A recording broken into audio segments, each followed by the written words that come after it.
हम महालक्ष्मी मिश्रा सब गोटे के प्रणाम करे छी और आइ एकटा हम भगवती के गीत सुना रहल छी। कहू हे दुर्गे कोना दुख सहबै, कहू हे दुर्गे कोना दुख सहबै, करियौ न कोनो विचार हे मैया, करियौ न कोनो विचार हे।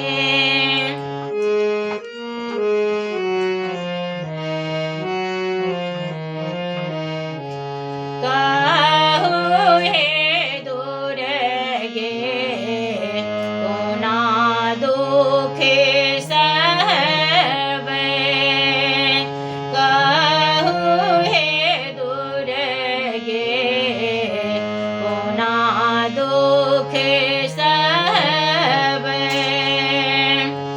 मैया आबियौ न हमर दुआर हे मैया, करियौ न कोनो विचार हे।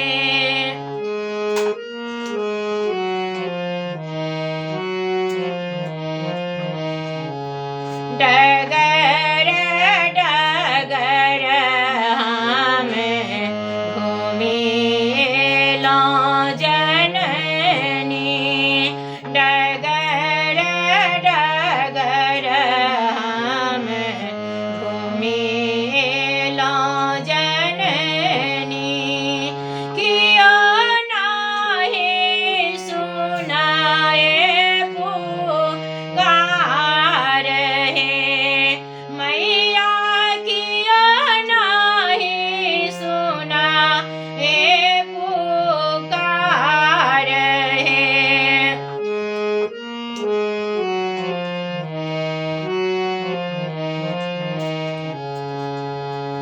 सगर नगर हम घुमिलौं जननी, सगर नगर हम घुमिलौं जननी, सूझत नहि कोनो द्वार हे मैया,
विधिना के रचल विधाता हे जननी, विधिना के रचल विधाता हे जननी, करिया न हमर उद्धार हे मैया, करिया न हमर उद्धार हे।